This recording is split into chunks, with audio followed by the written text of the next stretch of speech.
Assalamualaikum warahmatullahi wabarakatuh.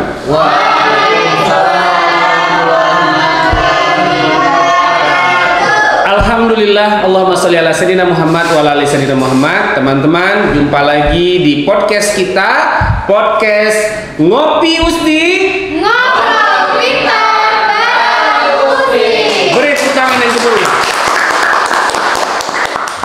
Dan hari ini kita telah bersama Prodi Informatika Medis.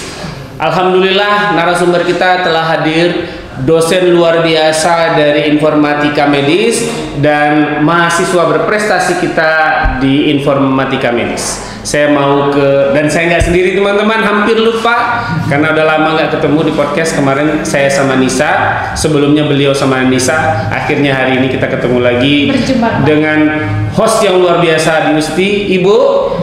Ya, perkenalkan, nama saya Tarbiyah Nurjana, SKM MKM, tentunya akan mengawali acara kita pada hari ini. Dan tentunya pada podcast kita kali ini, Informatika Medis mengangkat tema digitalisasi kesehatan, masa depan Informatika Medis untuk Indonesia sehat. Luar biasa. Dan jangan khawatir, acara kita bakal banyak tepuk tangan, jadi jangan bosan dengan tepuk tangan kita ya, Bu Tarbiyah ya. Oke, stay tune karena kita akan banyak mengupas informasi-informasi terkini mengenai Informatika Medis. Dan saya yakin podcast hari ini adalah podcast yang lebih wah dari podcast-podcast sebelumnya. Kenapa? Karena pakarnya sebenarnya 3 orang. Ya, ini 3 orang Informatika Medis, saya sendiri yang di luar Informatika Medis. Tapi yakin dan percayalah, hati saya bersama Informatika Medis, gitu ya. Coba buka dulu. Oke, Bu Tarbiyah, kita ke Pak Andi dulu. Selamat siang Pak Andi. Selamat siang Pak, Bu. Pak Andi Cahyono, STMkom. Ya. Terima kasih Pak telah hadir di podcast kita. Terima kasih juga Pak undangannya ya. Tadi ya kita diundang ke podcastnya tim MACC Usti ya, sangat mantap luar biasa. Luar biasa. Jadi Pak Andi ini rekan saya sama dosen dan saya sangat akrab dengan beliau. Saya izin manggil Andi ya. Pak Andi nanti kita formal sekali. Betul. Karena saban hari wajahnya ini belum bapak-bapak. Ya. Jadi Pak Andi ini sudah setahun lebih ya Pak kita bergabung di Usti dan Bapak berada di Prodi Informatika Medis.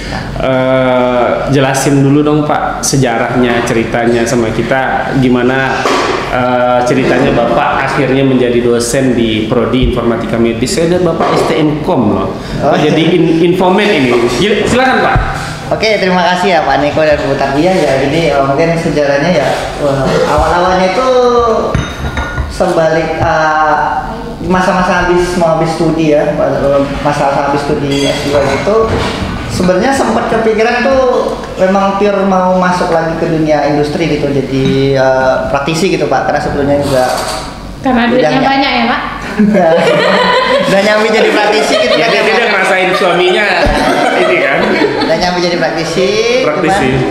Memang sebelumnya dulu sewaktu belum jadi dosen itu waktu S1 saya dulu sempat jadi asisten dosen, asisten labor. Saya sempat sekitar 5 semester Pak, cukup lama saya jadi asisten, dari semester 5 dan sampai semester 11 saya jadi asisten, jadi lumayan lama gitu.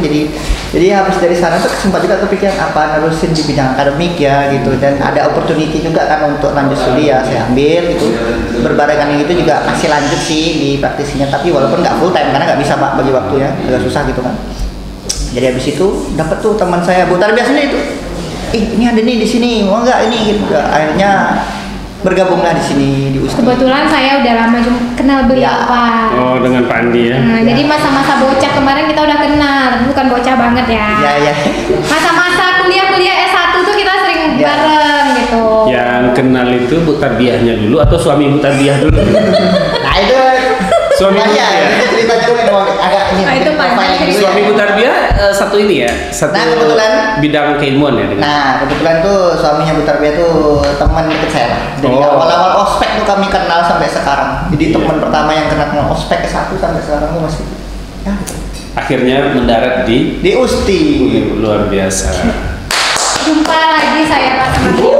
Iya ya. Nah, tadi asisten. Nah, asisten banyak ya Pak. Mungkin boleh dijelasin asisten apa sih dan di mana asistennya? Karena tadi ada bilang asisten lab di mana? Mungkin boleh sih di spill sedikit. Asisten seperti apa sih di kantor ada asisten bawa tas. Dan ini profiling dulu ya Pak ya. Nah, saya tadi ada nyebutkan asisten. Dulu saya sempat jadi asisten tuh. Nanti nyebutkan nama saya. Tidak apa-apa. Saya dulu pernah jadi asisten dosen dan asisten di Prodi Teknik Informatika UIR gitu. Asistennya Pak Dr. Afri Siswanto gitu. Dulu pernah jadi asisten beliau selama beberapa semester. Dan kebetulan dulu udah dipercayakan untuk ngajar beberapa mata kuliah, terutama mata kuliah terkait infrastruktur lah, infrastruktur teknologi seperti jaringan, kayak routing and switching, scalability network, keamanan, seperti itu. Jadi kami di sana udah disuruh ngajar gitu Pak, untuk di lab gitu. Terus ini kan Bapak lebih ke ini ya, ilkomnya kan gitu ya? Ya. Terus kenapa kok bisa Bapak memilih infometnya gitu? Apakah ada sesuatu dengan infometnya atau bagaimana? Kita nggak tahu. Oke, nah sebelumnya kan mungkin kalau profil akademik saya itu pure sebenarnya saya orang keamanan tuh Pak, security. Saya sebenarnya background pure saya security dari S1 dan S2 juga masih security gitu. Nah, tapi kan karena sekarang kita lihat demand kan, arah pasar ke arah mana, dan kebetulan ngedrive-nya sekarang kan berfokus di Prodi Informatika Medis. Saya coba explore gitu ke bidang yang masih masuk ke home base saya. Jadi saya udah dipercayakan home base di Informatika Medis, saya akan coba berkontribusi lewat tridharma saya juga masih fokus ke informatika medis. Oke Pak, nah jadi gini Sobat Usti, ngomong-ngomong nih mengenai Prodi Informatika Medis, bahwasannya di Prodi Informatika Medis nih ada 2 background dosen Pak. Nah ada 2 background dosen.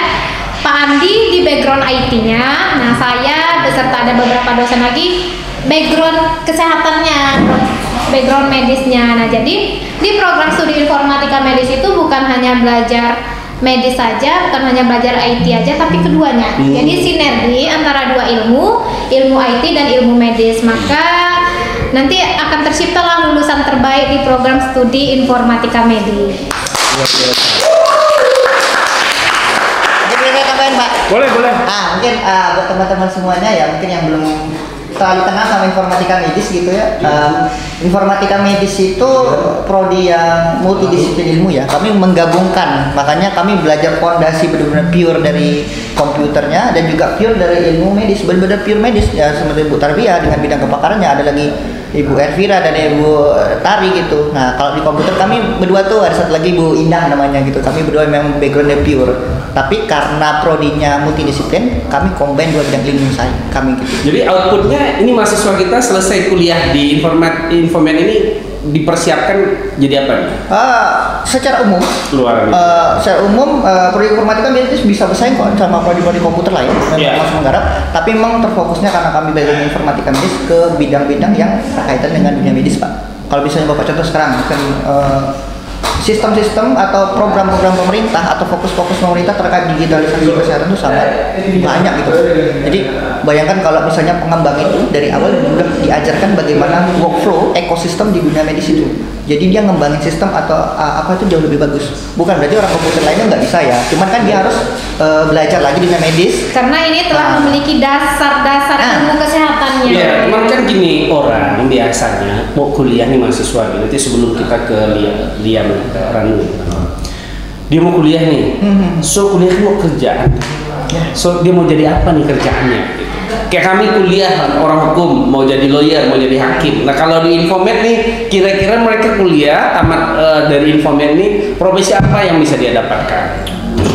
Kalau profesi ya, secara umum semua profesi di bidang komputer bisa dimasukin, plus bidang-bidang IT yang memang relate banget di industri kesehatan. Misalnya di tim orang-orang rekam medik, pengembang sistem, bahkan ya pengembangan sistem seperti orang-orang komputer umum bisa, karena memang kami ajarkan. Tapi plusnya kami ada disiplin ilmu medisnya.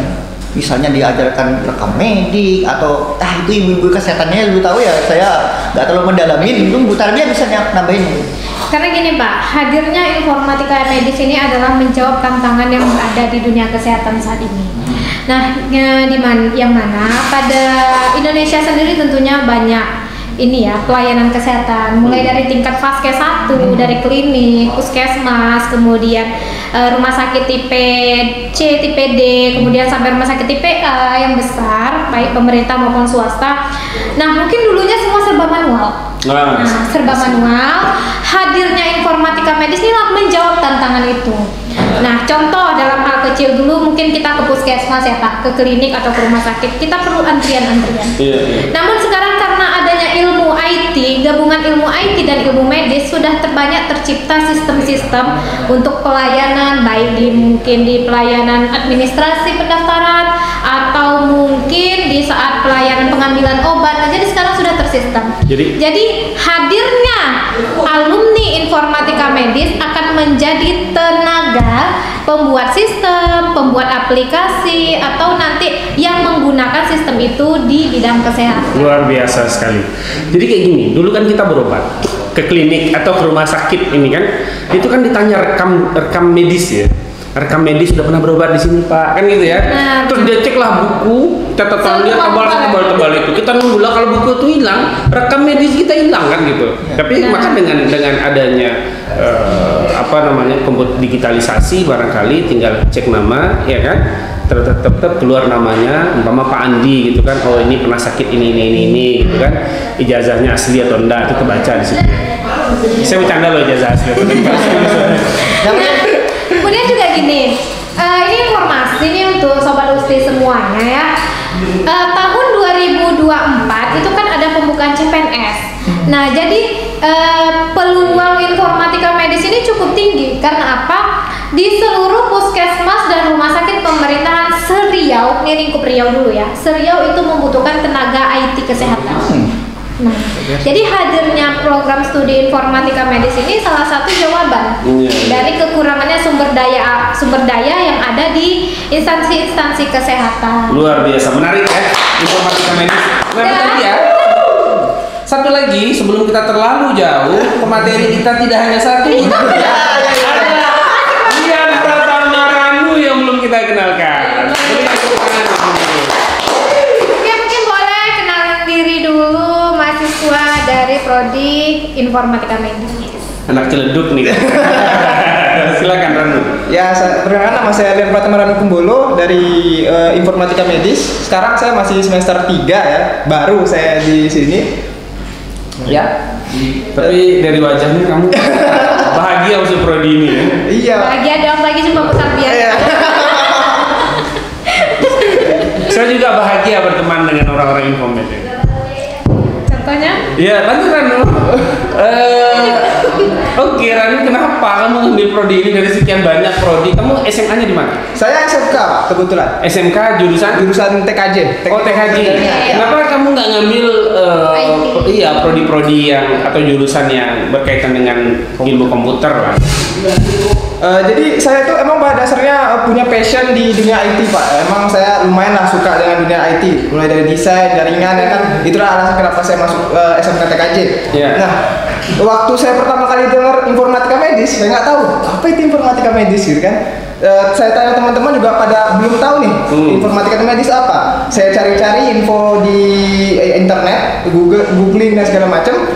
Saya ketemu satu jawaban bahwasanya informatika medis ini sebuah prodi baru di Indonesia, bukan hanya di Pekanbaru ya, tapi di Indonesia yang menggabungkan ilmu informatika dengan medis. Tapi dengan output mahasiswanya itu bakal bukan menjadi tenaga kesehatan, tapi justru di bagian programnya, di bagian IT dari sebuah kesehatan. Nah, saya tertarik di bagian itu karena menurut saya itulah salah satu prospek yang besar. Karena di seluruh dunia bahkan yang saya lihat di beritanya bahwasanya perkembangan IT di segala bidang itu lagi naik-naiknya kan, apalagi AI segala macam sekarang dan kesehatan salah satu bidang yang difokuskan oleh pemerintah dalam pengembangan IT tersebut. Makanya saya tertarik, wah ini prospeknya besar nih. Saya konsultasi sama orang tua juga, masuk aja. Orang tua nggak nanya, lu ambil prodi itu jurusan itu ntar jadi apa? Kamu kebayang nggak? Kamu jadi apa sih? Kalau maksudnya profesinya gitu ya? Kebetulan ada teman saya, pamannya, omnya, dia itu kerja di bidang IT di Aula Hospital.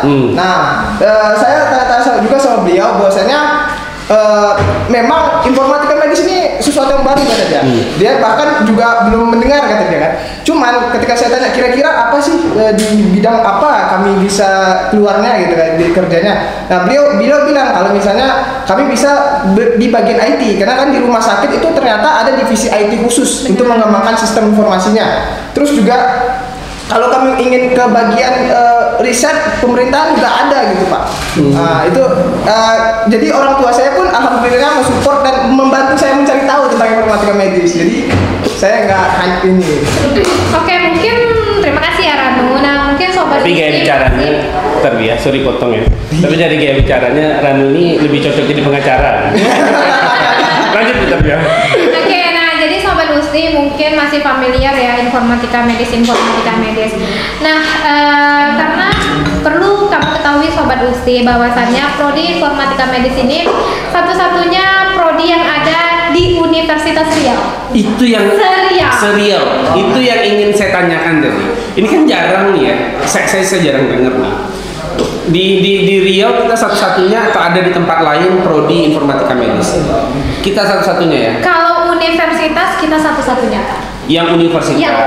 Prodi Infomed ini ya. Namun yang sekolah tinggi, institut, nah itu ada. Oh gitu. Tapi yang berskala belum banyak ya, masih hitungan jari kurang lebih 3 apa 4. Berarti kalau universitas maka Usti satu-satunya universitas yang memiliki prodi informatika medis gitu ya. Luar biasa. Nah, kira-kira mungkin saya mau ke Pak Andi ya.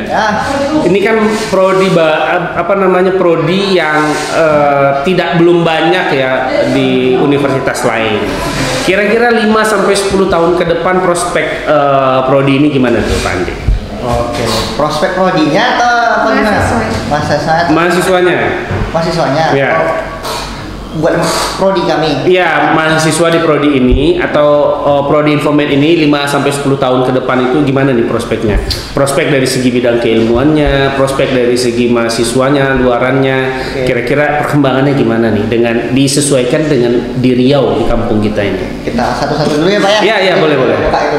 Kalau dari prospek prodinya ya, kalau dari aspek prospeknya, dari sisi prodinya menurut saya sangat punya potensi Pak, potensinya bagus gitu. Melihat dari demand dan perkembangan dunia sekarang yang pesat ke arah sana, dan Bapak tahu sendiri sekarang program-program pemerintah terkait di bidang digitalisasi atau di dunia kesehatan itu sangat banyak gitu Pak. Jadi misalnya prodi informatika medis ini bisa menjadi salah satu jawaban lah mempersiapkan SDM yang bagus untuk di bidang itu. Nah terkait untuk di prospeknya si mahasiswanya sangat banyak Pak. Dengan berkembangnya pertumbuhan itu dan meningkatnya demand pertumbuhan, tentu akan banyak membutuhkan orang-orang yang terampil gitu. Nah digitalisasi kesehatan itu salah satu itunya ya, permasalahannya itu juga dalam hal menyiapkan SDM. Jadi kalau kita bisa bilang oke, kita digitalisasi gini-gini, tentu di semua sektor lini-lininya itu kalau mau kita digitalisasi kita harus menyiapkan orang yang bisa mengoperasikan, orang yang nge-develop sampai orang yang maintain. Nah di situ salah satu prospek besar gitu kalau kita mau terjun di praktisi gitu. Begitu juga di dunia riset. Nah karena sekarang kan saya berhome base-nya di informatika medis ya Pak ya, salah satu kewajiban dosen kan Tridharma. Paling gede itu kan penelitian tuh. Nah bidang informatika medis itu salah satu yang lagi hype juga Pak. Hype banget karena menyangkut apa? Dunia medis itu dunia yang sangat yang nyangkut nyawa gitu Pak. Jadi penting banget itu. Bukan berarti kita bilang nggak penting, bukan. Cuman masuk salah satu bidang priority dalam program-program pemerintah. Karena sampai kapanpun yang namanya pendidikan kesehatan itu tidak akan pernah hilang. Iya, betul. Selama peradaban manusia masih ada. Selama peradaban manusia masih ada. Gitu. Ini gelarnya nanti apa nih, Bu Tarbiah dan Pak Andi? Kalau kemarin saya dapat dengar itu dari Bu Kaprodi ya, karena ini kami juga masih prodi yang baru itu masih ini besok 2 angkatan ini kita Pak, tapi alhamdulillah pertumbuhan jumlah mahasiswanya demografinya bagus itu ya. Infomed kalau nggak salah Med gitu, tapi kan nanti harus kami cek lagi ya Pak kalau saya itu. Agak berbeda sih dari prodi-prodi komputer lainnya ya. Komputer lainnya itu kan biasanya Eskom ya.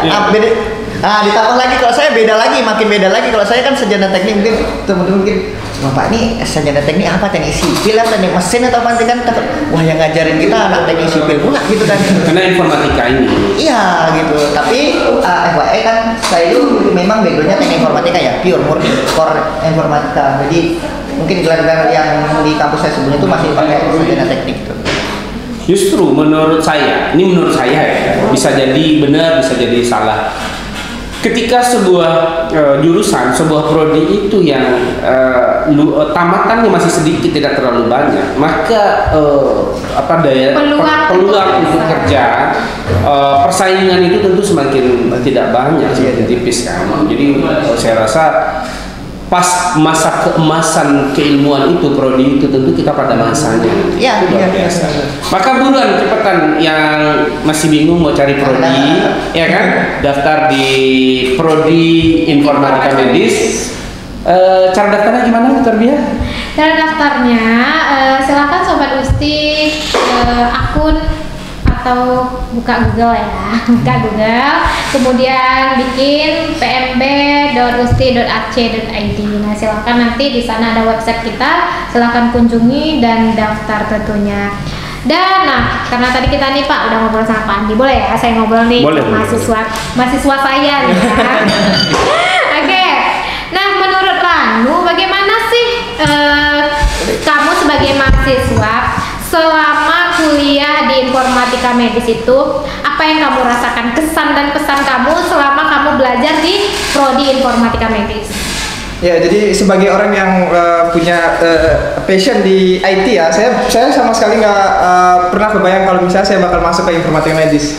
Pengalaman saya selama menjadi mahasiswa informatika medis yang saya dapatkan bahwa ternyata sistem kesehatan itu nggak sesimpel itu. Lumayan rumit, ada rekam medisnya, ada sistem pembiayaannya sendiri lagi, laboratorium sendiri lagi, rumah sakit sendiri lagi. Nah, itu menjadi tambahan untuk saya bahwasanya ternyata untuk informatika di bagian kesehatan, di bagian medis itu ternyata juga banyak unitnya. Dan itu sesuatu hal yang baru. Sesuatu hal yang baru gitu. Karena yang saya tahu kan biasa cuma jaringan, kita bikin website, aplikasi, program, data. Ternyata di rumah sakit juga sama atau bahkan ada yang beda tapi dengan juga sistem yang mirip-mirip gitu. Itu salah satu pengalaman yang saya dapatkan selama jadi mahasiswa. Nambahin nih, jadi selain tadi cara daftar setelah dari buku terus ke ke dikomputerisasi, digitalisasi, mungkin ya, ini Pak Andi dan Bu Tarbia, kayak kita ronsen itu kan itu anak-anak informatika medis kan hasil ronsen itu tertuang di komputer terus CT scan dan lain sebagainya gitu kan. Kalau dulu hasil ronsennya di print, saya pernah berobat ronsenan udah dikirim ke dokternya menganalisa, itu kan sudah ke bagian dari antara informatika dan medis gitu. Nah, mungkin juga nih pengalaman ya Sobat Usti, mungkin di bidang pelayanan saat mungkin sakit ya, orang ngantar orang tua atau kita sendiri yang sakit. Nah, datang ke rumah sakit, daftar bisa melalui mobile. Ya, kemudian sudah bisa mendaftar, sampai di sana tinggal cetak, kemudian nunggu antrian. Setelah itu salah satu dari bukan hanya bisa, bukan biasa. Itu tambahan bukan hanya bisa. Justru rumah sakit itu sekarang tidak menerima pendaftaran manual. Jadi sampai di sana sudah mendaftar. Nah, ketika sudah langsung cetak pendaftaran. Nah, kemudian setelah itu ini tidak putus, selalu berkesinambungan dengan kita masuk poli, kemudian rekam medis kita sudah ini ya menggunakan nomor NIK ya biasanya. Kemudian nanti dari poli sudah langsung mengopor ke apotek. Betul. Nah, kalau dulu kan kita suka bawa rujukan nih ya kan, ngambil obat, nunggu lagi gitu kan. Tapi sekarang dari poli karena adanya sistem tadi, nah itu sudah terkirim langsung datanya ke apotek, kita tinggal menunggu di apotek. Luar biasa. Itulah salah satu manfaat teknologi kan, mempermudah gitu segala sesuatunya. Kita kembali ke Ranu, Bu Tarbia. Masih ada. Saya mau tanya Ranu kan sudah bagian dari Universitas Sains Teknologi Indonesia sebagai sebagai mahasiswa. Nah, tiga semester ya, semester 3. Ya, semester 3. 3 semester ini mungkin apa kira-kira kendala selama belajar dan belajar dan ya mengajar, dosennya mungkin kegiatan belajar mengajar di kelas, kira-kira ada kendala nggak atau tidak ada kendala, tapi kira-kira apa plusnya saja kalau nggak ada kendala? Tapi kayaknya kan nggak mungkin yang baik-baik aja. Betul. Kira-kira plus minusnya apa gitu kan? Ya. Tolong Bu Tarbiyah jangan diindek aja. Ya silakan Rani. Ya, jadi yang seperti yang tadi yang kita ketahui bahwasanya informatika medis di Indonesia saja itu masih sedikit prodinya. Nah, itu salah satu menjadi hambatan, Pak. Kenapa? Karena otomatis materi tentang informatika medis itu masih sedikit, dokumentasi seperti jurnal, buku itu masih sedikit, sehingga kami sebagai mahasiswa jika ingin mempelajari sesuatu misalnya tentang big data dalam kesehatan, kami perlu mengkombinasikannya antara informatika dan medis. Nah itulah untungnya kami punya dosen dari dua bidang ilmuwan. Jadi kami misalnya, oh gini Pak, yang bagian big datanya sama Pak Andi misalnya, bagian medisnya sama Bu Tarbiyah misalnya. Jadi kami bisa saling konsultasi. Dan itu salah satu nilai plus, tapi sekaligus bisa dihambatan gitu. Terus juga masih ada Pak, karena di informatika medis ini di luar negeri kan juga ada. Jadi kami sering banget ketemu sama jurnal-jurnal atau buku-buku yang masih dalam format bahasa Inggris. Jadi perlunya pemahaman dalam bahasa Inggris gitu. Kadang-kadang kan teman ada yang bahasa Inggrisnya tuh cuman ya bisa I, you, Dewi gitu kan. Tapi dengan teknologi semua jadi mudah. Bisa. Kalau nggak tahu cara gimana mudahnya, pengen tahu tanya Pak Andi. Pak Andi bisa menyulam segala sesuatu. Ya aku udah gabung dulu ke informatika medis ya. Nanti diajarin. Luar biasa. Jadi, Oke Sobat Gusti, jangan pindah ke lain hati, mungkin udah tertuju ya dengan program studi informatika medis. Nah ini informasi nih, kabar baik nih ya untuk seluruh penonton Usti nih, Sobat Usti. Mungkin yang kemarin gagal UTBK. Nah, jangan khawatir, Usti akan memberikan program atau diskon gratis pendaftaran bagi mahasiswa yang tidak berhasil di UTBK. Gratis biaya pendaftaran. Nah, jadi jangan lupa daftar hari ini. Kemudian untuk di program studi informatika medis khususnya, kita bebas biaya pengembangan senilai 4 juta gratis. Saya tambahin tadi ya. Yang daftar waktu live ini berlangsung, saya berikan gratis uang pendaftaran. Oke? Ada lagi yang mau digratisin nggak? Oke, dan ada lagi. Mungkin jadi pertimbangan ya mau kuliah, minat, tapi UKT tinggi. Nah, jangan khawatir. Usti memiliki solusinya. Nah, jadi untuk di program studi informatika medis sendiri itu cukup dengan membayar SPP atau uang semester senilai 2.800.000 itu flat ya dari semester 1 hingga semester 8 S1. Saya tambahin lagi, kita suka nambah-nambahin. Ya. Bu Tarbiyah bilang SPP-nya flat 2,8 juta rupiah. Saya tambahin lagi, bisa dicicil 3 kali pembayaran. Wow. Ya kan? Jadi artinya apa Bu Tarbiyah? Tidak ada alasan hari ini untuk tidak kuliah di prodi informatika medis. Benar. Nih dengan berat hati saya sampaikan ya. Kenapa? Karena saya prodi hukum bisnis gitu. Enggak, artinya apa? Tidak ada alasan lagi hari ini untuk tidak kuliah, terutama kuliah di informatika medis dengan biaya kuliah yang relatif murah ya Bu Tarbiyah. Artinya nggak ada duit sebanyak 2,8 juta bisa 3 kali bayar, ya kan? Bisa diangsur. Apalagi nggak ada alasan kita untuk tidak masuk di bangku perkuliahan. Baik, luar biasa ya diskusi kita hari ini. Pak Andi, mungkin kita sudah sampai di ujung acara.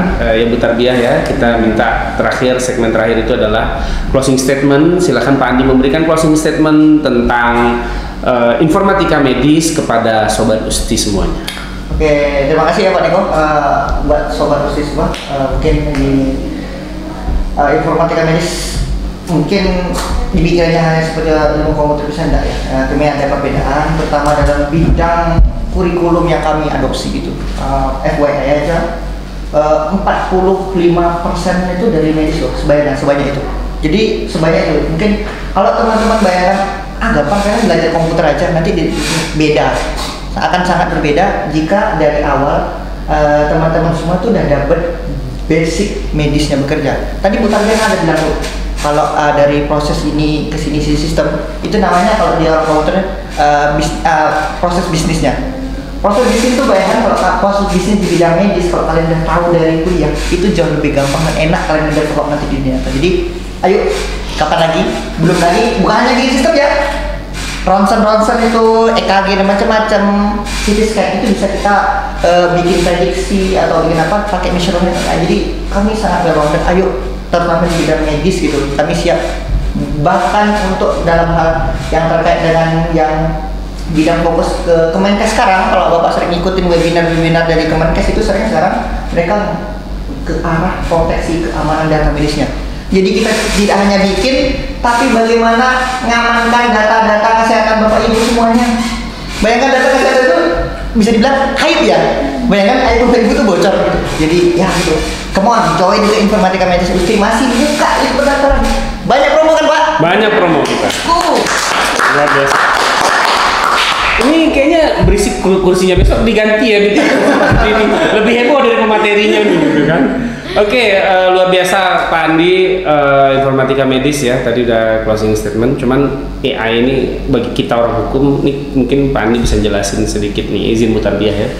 Kalau kami nyari pasal itu Pak Andi, itu pasal yang dituju itu sering tidak tepat gitu kan.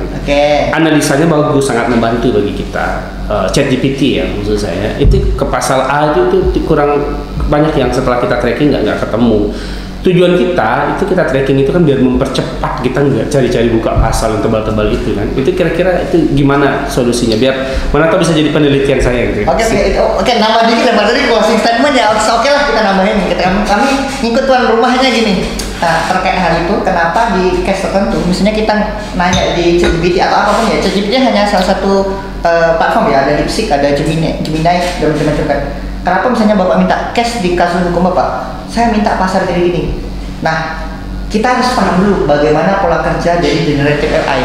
Jadi kalau Bapak paham pola kerja generative AI, Bapak nggak akan berpikir kalau generative AI itu pinter. Jadi just tools. Jadi Bapak harus benar-benar ngasih perintah yang sangat akurat. Perkara semua orang dia menjawab pertanyaan-pertanyaan umum, yaitu pertanyaan ini yang memang dia punya datasetnya. Bayangkan kalau data-data khusus yang misalnya pasal-pasal yang hanya di Indonesia, mungkin dia nggak punya data tren itu. Oke, database ya, bank data dia ya. Iya, tapi bukan berarti ke depan dia bisa, karena tim pengembangnya kan pasti akan berpikir untuk mengembangkan dataset mereka jauh lebih ini ya, biar makin pintar AI-nya. Jadi bukan AI-nya yang pintar, tapi tetap aja knowledge kita juga harus ini. Jadi bisa jadi itu karena memang dataset yang memang seakurat itu sampai kita nanya pasal mana ke berapa gitu kan Bapak masuk kan. Ya mungkin belum nyampe sana. Tapi kalau Bapak analisis secara umum masih bisa. Mungkin bisa Bapak lemparkan pasal-pasalnya ke dalam ChatGPT-nya dulu. Bapak sisipkan, baru dia minta analisa pasal mana yang tepat untuk itu. Kalau analisa bagus, oke. Kadang kan kita gini Pak, tapi betul loh Bapak bilang, berarti kan ChatGPT belum didesain sampai sedetail itu gitu kan? Ya. Kenapa? Karena kan kalau pasal itu harus to the point, jumpa pasalnya untuk mempermudah kami cepat kerjanya gitu. Ya. Hanya itu sih, nanti mungkin bisa kita kembangkan dalam tulisan. Mungkin the next time kita bisa discuss ya berdua di luar ini, atau mungkin ada tema khusus itu Mbak itu. Atau mau nge-breakdown tentang AI atau nge-prompt, bisa tuh gabung ke informatika medis juga. Tapi juga ada mata kuliah itu, bisa gabung. Ayo. Biasa. Jadi Pak Andi ini memang luar biasa. Beliau ini juga peneliti di kampus kita. Kita ada beberapa penelitian, ada penelitian internal, ada BIMA ya. Dari sekian banyak dosen yang mengajukan, ada yang berguguran. Tapi Pak Andi tetap berdiri tegak penelitiannya, goal, termasuk dengan kaprodi kita selalu bersama penelitian mereka goal, dengan luar biasa ya. Diterima. Ini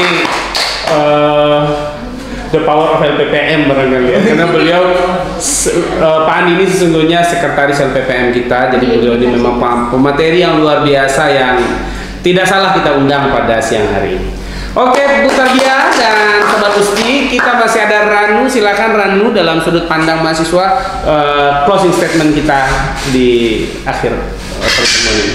Ya, jadi teman-teman mungkin yang seperti kita tahu bahwa saya informatika medis itu masih dikit, mungkin juga teman-teman baru dengar kan, wah informatika medis, informatika kok ada medis ya, mungkin teman-teman bingung kan. Nah, tapi tenang aja teman-teman, di informatika medis kita tuh belajar tentang komputer ya, tentang IT-nya, juga belajar tentang medisnya. Itu untuk mempermudah kita mengembangkan program-program, membuat sebuah sistem dalam medis. Nah, tujuannya apa? Kenapa ada medisnya? Biar kita paham alur cara kerja medis. Seperti yang Bu Tarbiyah bilang tadi, kita perlu paham bahwa pasien itu perlu mengambil antrian dulu dari meja antrian, terus nanti diarahkan oleh orang untuk ke polinya, kemana dia dibutuhkan, misalnya ke THT kalau tenggorokan. Habis dari itu diarahkan ke apotik. Nah, untuk bisa membuat sebuah program seperti itu, kita perlu memahami alur kerja dari dunia medis ini, dari dunia kesehatan. Nah, itulah kenapa ada informatika medis. Nah, kalau teman-teman mungkin yang suka dengan IT juga tapi ingin juga berkecimpung di medis, dengan masuk informatika medis, saya yakin prospeknya sangat besar buat teman-teman bisa bergabung.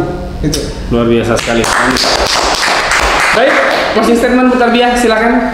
Oke, Sobat Usti, perlu Sobat Usti ketahui ya. Nah, bahwasannya program studi informatika medis ini termasuk best prodi baru, Pak. Masya Allah. Ya, termasuk best prodi baru yang banyak mendaftar di tahun 2025 ini. Nah, kemudian informasi kepada Sobat Usti, jangan ragu, jangan bimbang, langsung saja segera ke pendaftaran pmusti.ac.id dan jangan lupa pilih untuk program studi informatika medis. Nah, dan kami berikan khusus hari ini yang mendaftar, kami berikan gratis pendaftaran khusus di informatika medis. Nah, kemudian mungkin rekan-rekan kemarin siswa-siswa yang mohon maaf yang kemarin mengikuti UTBK namun gagal, nah jangan khawatir, jangan bimbang, kita akan berikan gratis pendaftaran dan bebas tes. Nah, jadi langsung lulus nih. Dan tidak hanya itu, khusus di program studi informatika medis kita memberikan diskon. Nah, diskonnya apa? Gratis biaya pengembangan senilai 4 juta rupiah. Dan tentunya bagi yang kuliah namun mungkin terkendala ekonomi, punya niat mau kuliah namun terkendala ABC, nah jangan khawatir, Usti memiliki solusinya. Untuk khusus di program studi informatika medis, uang SPP atau uang semesternya itu terjangkau. Nah, hanya 2.800.000 per semester. Dan itu flat ya, kita tidak mengikuti pola UKT, tapi memang kita flat dari awal kuliah sampai selesai. SPP-nya hanya Rp2.800.000 dan bisa dibayar 3 kali bayar selama satu semester. Selama 1 semester. Jadi tidak ada alasan untuk tidak kuliah di prodi informatika medis. Bu Tarbiyah, Pak Andi asalnya dari mana nih? Udah closing nih Pak. Jadi. Kenapa? Oh, asalnya? Iya, asalnya dari mana? Dari. Oh, iya, FYI, kebetulan saya kelahiran saya itu asalnya dari Kepulauan Meranti ya. Mungkin kalau teman-teman nggak tahu, mungkin masih banyak. Jadi saya ketemu orang di Pekanbaru, nggak usah jauh-jauh, di Pekanbaru aja, dia tuh di Riau. Masih belum tahu Kepulauan Meranti. Biasanya sering ketukar sama Teluk Meranti ya, di apa itu, di Palawan ya. Kabupaten Kepulauan Meranti. Kabupaten Kepulauan Meranti. Ini yang tahu Selat Panjang, tapi saya bukan Selat Panjang. Pemekaran dari Bengkalis ya. Ya. Nah, bagi teman-teman dari Kabupaten Kepulauan Meranti ada Pak Andi di sini. Ya. Kalau Ranu dari mana?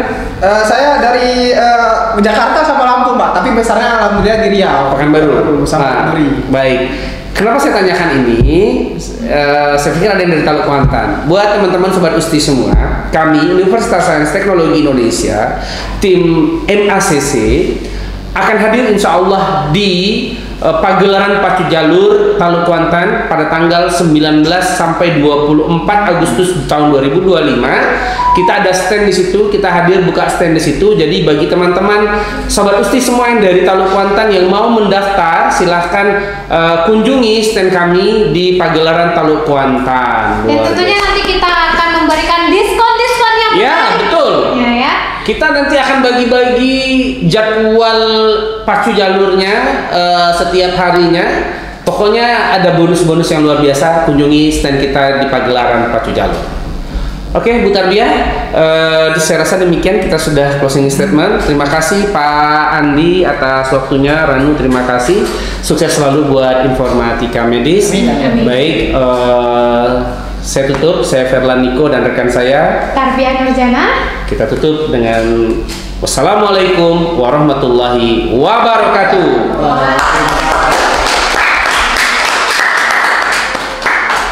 Oke, matur suwun Mas. Thank you. Oke. Terima kasih Ranu. Iya, Bu.